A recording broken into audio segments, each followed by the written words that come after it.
deuxième question. Et une petite troisième, comment tu vis le fait de côtoyer un ballon d'or pour la première fois? C'est la première fois que Ousmane revient en ballon d'or en équipe de France. Et je voulais savoir quel statut un peu différent peut-être il avait. Je te remercie. La première question, c'est le sélectionneur. Non, j'ai appris la déclaration du président lorsque j'étais à un événement. C'était avant-hier. Donc avant, je ne savais pas. Ensuite, non, on n'en parle pas, on n'en parle pas. C'est pas quelque chose à laquelle on parle parce qu'il y a une actualité plus pressante et que je sais que le débat à un moment donné va revenir sur la table parce que la Coupe du Monde va passer et on va avoir un nouveau coach. Et la troisième question, Ousmane, c'est extraordinaire d'avoir quelqu'un comme Ousmane dans l'équipe. Il nous apporte tellement. On a eu la malchance qu'il n'ait pas pu jouer beaucoup ces derniers temps pour nous. Mais c'est excellent qu'il puisse être de retour avec nous parce qu'on a besoin d'avoir des automatismes avec lui parce qu'on a l'intime conviction en tant qu'équipe et en tant que groupe qu'il va être un joueur extrêmement important pour nous. Et on va essayer de le mettre dans les meilleures conditions possibles pour qu'il puisse être aussi performant avec nous qu'il est avec son club. Parce que s'il est performant comme avec son club, on a beaucoup de chances de gagner.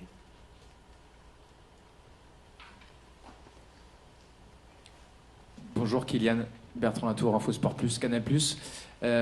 Pour revenir sur votre genou, est-ce que vous confirmez les informations selon lesquelles il a été ausculté votre genou droit, alors que vous souffriez manifestement du torse au genou gauche? Et deuxième question par rapport à votre club, le Real Madrid, vous avez peu joué cette année à cause de cette blessure-là. Le club a très très bien fonctionné en votre absence. Est-ce que ça vous a surpris? Non, l'information qui dit qu'ils ont ausculté le mauvais genou n'est pas vraie. Comme j'ai dit, je suis peut-être responsable indirectement de cette situation parce que quand tu communiques pas sur ce que tu as et quand tu communiques pas sur ce qui se passe, ça laisse porte ouverte à des interprétations et chacun s'engouffre dans la brèche, c'est le jeu. Je sais dans quoi je m'embarque quand je communique ou je communique pas. Maintenant, avec le Real Madrid, on a toujours eu une communication qui était assez claire, que ce soit lorsque j'ai commencé ma rééducation à Madrid ou quand j'ai été à Paris, où j'ai été accompagné par le docteur, un kiné et le préparateur physique du club, où on a travaillé depuis Paris, donc il n'y a pas de problème avec ça. Après, l'équipe, je pense que c'est très bien. C'est très bien que l'équipe puisse jouer comme ça, parce que c'est très important, c'est un moment important de la saison. Pour moi qui étais dehors, c'était vraiment important que je voulais que l'équipe gagne les matchs parce que c'était des moments importants. Je voulais pas qu'on sorte de la Ligue des Champions, je voulais pas non plus qu'on soit encore plus distancé en championnat. C'est super et je pense que c'est une super pression pour nous les joueurs aussi qui vont revenir parce que quand l'équipe fonctionne, il faut rentrer dans le moule et je pense que c'est bien. Après, je pense aussi que c'est les aléas du football et que tout le monde a une vision très court terme. Je me souviens quand j'étais blessé début janvier, on a perdu la Coupe du Roi et la Super Coupe. J'étais pas là, tout le monde pensait que j'étais l'unique solution du club alors que c'était pas le cas.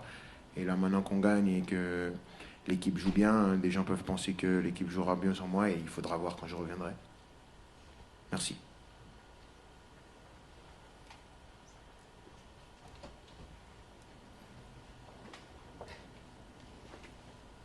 Bonjour, Kylian. Oscar Margain with NBC Boston and also Telemundo, con Telemundo. Can you tell us how you view the France-Brazil match and what that means for football in America? This is a match that we don't get to see very often, especially in this country, and there's a big push to try to get soccer, football, really popular sport here. So how do you envision the match tomorrow to be? What sort of significance does it have for you, hoping that you're playing, right? Y si también me lo puede responder en español, te lo agradecería mucho. ¿Tú prefieres en español? English and Spanish, if you may, just to summarize, if you don't mind. Okay. No, it's important for us. It's always fun to play against the best country in the world. I always say that Brazil is the biggest country of football, and they have 5 stars on the jersey, so that speaks for themselves. It's going to be fun for us to play, to have this level of quality on the pitch. There is many of the best players in the world tomorrow on the pitch, and I think it's fun also for everybody in America to watch this type of game before the World Cup, and that gives you a first step, a first idea of what we're going to do this summer. We're going to hope that we're going to give the best show to the fans, to everybody at the stadium, to everybody on TV, because I know that many people are going to watch the games. And of course, it's an opportunity this World Cup, but even before, for us as a player, for everybody, all the community of the football, that to show that it's a wonderful sport, and in America to American people to know us better and to know better about football and to don't call that soccer anymore. O en español, la misma cosa, que para nosotros es un orgullo de venir aquí, jugar en América contra Brasil, que yo he dicho que es el país más grande de fútbol, con 5-3 en la camiseta, y que vamos a intentar dar el mejor espectáculo a la gente, a la afición que está aquí en casa y en el estadio, porque es una oportunidad para nosotros de dar la oportunidad a los americanos de conocer mejor el fútbol y de dar una buena imagen del fútbol con un partido de alto nivel.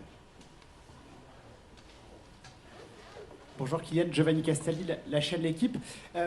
Par rapport à l'organisation de l'équipe de France, ça fait un certain temps que vous jouez avec 4 joueurs à vocation offensive, avec un numéro 10. Est-ce que tu peux nous dire si c'est un système dans lequel tu t'épanouis, et nous parler un peu peut-être de ta relation avec Michael Olise? Tu connais très bien Ousmane depuis des années, il est un peu plus récent, Michael. Qu'est-ce que tu en penses? Merci. Je pense que ça fait 5 mois, on n'a pas joué, donc ça fait un petit moment, mais je pense qu'on s'en sortait pas trop mal dans la manière dans laquelle on avait identifié notre animation offensive. On arrivait à se créer des occasions, on arrivait à avoir des permutations, à être complémentaires. Donc je pense que c'est à peaufiner encore cette semaine. Et après, bien sûr, en mai et en juin. Après, est-ce que ça me convient? Je pense que ça fait 9 ans que je joue en équipe de France. J'ai joué à droite, j'ai joué à gauche, j'ai joué devant, j'ai joué à 2 attaquants. Donc tout me convient. Tant que je porte ce maillot, j'aurai toujours la satisfaction de venir ici et de donner le meilleur de moi-même. Après, Michael, il fait une super saison.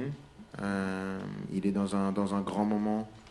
C'est vraiment une chance pour nous d'avoir un joueur de cette qualité-là, offensivement. Il te donne énormément d'options sur le plan tactique, mais également au niveau de la qualité individuelle. On va essayer de continuer à le mettre dans les meilleures conditions, parce que je pense qu'il se sent bien ici en équipe de France, que ce soit dans le groupe ou sur le terrain.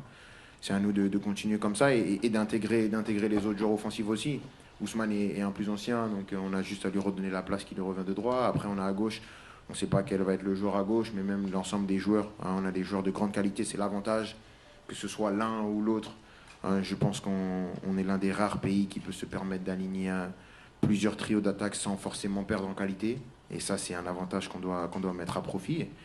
Et continuer à travailler tout cet équilibre aussi, parce que je me rappelle qu'on avait discuté aussi dans différentes conférences de presse de cette qualité offensive, mais le fait aussi qu'on avait pris un peu plus de buts qu'à l'accoutumée. On a réglé quand même le tir sur les qualifications, même si c'était des adversaires qui étaient un peu moins prestigieux, sans manquer de respect à personne. Mais on va continuer dans cette logique d'améliorer l'équipe, de peaufiner ce groupe et d'essayer d'arriver dans la meilleure forme possible cet été.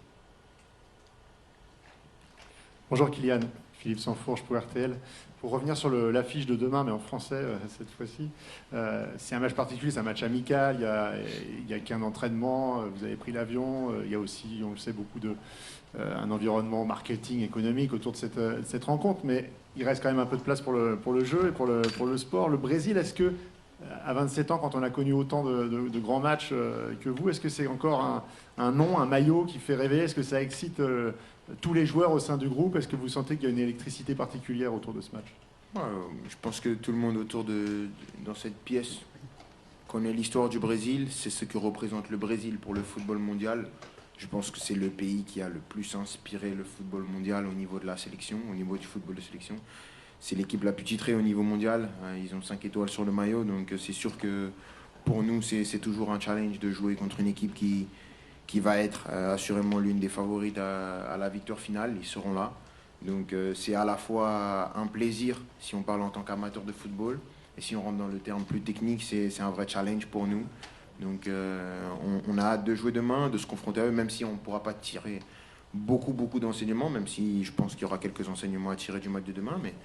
Mais c'est un match international, et un match international, avant même de parler du Brésil, c'est un match où on doit tout donner. Donc un match international qui se joue contre le Brésil, c'est encore une motivation supplémentaire avec l'ensemble des des grands joueurs qui vont être sur la pelouse. Le Brésil a énormément de grands joueurs, il y en a aussi qui ne sont pas là. Donc ça va être un super match. Hello, Kylian. Felipe from TV Bandeirantes, Brazil. When Brazil plays, we often hear about history and what this yellow jersey represents to football. Is it different to play against Brazil? Does it carry a different emotional weight? Yeah, sure. Is what I said before in French. That Brazil is, for me, the country who had the most influence in the world if we talk about national teams, because of the history, because of everything they won, because of the quality of the player they had during all their history. For us, it's a huge honor to play against them. They are still one of the best team in the world, so it's going to be a big challenge for us to compete against this team tomorrow.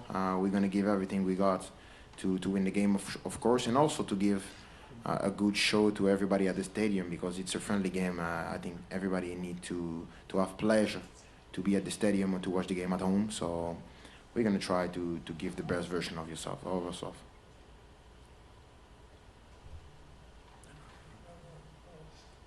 Hey, Kylian. Yeah.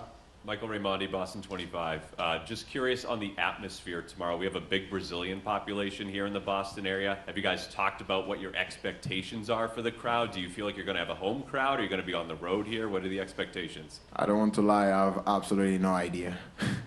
I have no idea of what's going to be the atmosphere tomorrow. That's why it's good to come here now before the World Cup to have an idea of what we can have this summer. It's going to be new for us. Because during the Club World Cup with Madrid, we didn't came here in Boston, so it's gonna be new. I hope it's gonna be fun. I'm gonna watch the pitch now after to see how is the stadium from inside, but let's see tomorrow what we're gonna get. Bonjour Kylian, Baptiste Després, Le Figaro. On te sait fan de la culture US. En quoi ça te plaît Comment tu t'y retrouves, je sais pas, au niveau bouffe, au niveau musique ou autre? Et qu'est-ce que ça t'évoque une Coupe du Monde aux États-Unis? Est-ce que tu as envie d'être la star de cette Coupe du Monde et de te faire connaître vraiment aux États-Unis? Ouais, je pense que, vu comment j'ai eu des difficultés à sortir de l'hôtel, je pense que je suis pas inconnu ici. Mais c'est super d'avoir une Coupe du Monde aux États-Unis. C'est vrai que c'est une culture qui parle beaucoup à beaucoup de joueurs, nous en sélection, mais même dans les joueurs du monde. Je pense que c'est une culture qui a inspiré pas mal le sport. Culture différente de la nôtre, au niveau de la mentalité, au niveau de la compréhension des choses. Mais je pense que c'est bien d'apprendre un peu de tout le monde, des autres cultures, et d'essayer de s'approprier des choses d'un peu partout pour être la meilleure version de nous-mêmes. Maintenant, être la star de la Coupe du Monde, c'est vraiment pas mon problème. Vraiment, ça ramène pas de trophée d'être la star d'une compétition. Tout ce que je veux, c'est essayer d'être la meilleure version de moi-même pour aider mon équipe à la victoire finale et essayer qu'on puisse rattraper ce qu'on n'a pas pu faire en 2022, c'est-à-dire gagner. Kylian, bonjour, Florent Germain de RMC. Justement, j'y viens à cette question. Il y a des images fortes dans une carrière. Est-ce que celle de Kylian Mbappé avec le brassard de capitaine, parce que c'est ça la grosse différence par rapport à 2018 et 2022, vous êtes capitaine, qui soulève le trophée, est-ce que c'est une image qui parfois, avant de s'endormir ou le matin en se réveillant, est-ce que vous y pensez? Est-ce que ça pourrait vraiment être l'image de votre carrière? Bon, gagner une Coupe du Monde, c'est toujours l'image de ta carrière. C'est quelque chose qui est tellement rare, tellement difficile que ce sera toujours l'image de la carrière. Après, c'est sûr que maintenant, plus le temps passe, plus l'âge avance, plus on comprend l'importance des choses, plus on arrive à être dans l'instant présent, de vivre un peu plus les choses et de comprendre l'importance des choses et l'importance des compétitions. Donc c'est sûr que maintenant, avec l'expérience que j'ai plus de facilité à essayer de me projeter, à comprendre. Et c'est sûr que si on a l'opportunité de gagner, ça va être un moment formidable, non seulement pour moi, pour l'ensemble des joueurs, pour l'ensemble des Français, et j'espère aussi pour vous, parce que je pense que vous aimez bien vivre des Coupes du Monde. Je pense que même pour vous, les journalistes, c'est une belle aventure. Les dernières Coupes du Monde, on a réussi à faire en sorte que vous puissiez rester longtemps dans les pays organisateurs. On va essayer de faire en sorte que vous puissiez continuer, parce que ça n'a pas l'air de vous déplaire, et si ça vous plaît, ça nous plaît à nous aussi, parce que ça veut dire qu'on est encore là. On va prendre une dernière question. Hi, Killian, Marley Rita with 7 News in Boston. Welcome.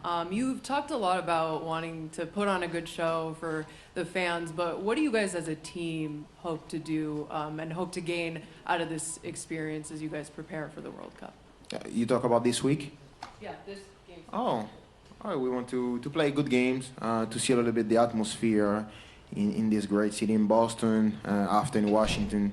For us, it's an amazing opportunity to be here. Not only about football, only about culture also, because for many of us, it's the first time here in Boston for us, so we know nothing about Boston, nothing about the city. So it's an opportunity as a person to know a new culture, a new city, a new people, a new thing that you're gonna like, maybe something that we're not gonna like, but it's experience of life, you know. And after we speak about athletes, of course, big opportunity to play in the stadium that we're gonna play this summer in the World Cup, to play against an opponent that is one of the favorite like us at the victory this summer. So it's gonna be a big challenge for us, even if it's a friendly game. So when you resume everything, it's gonna be a nice week, I think.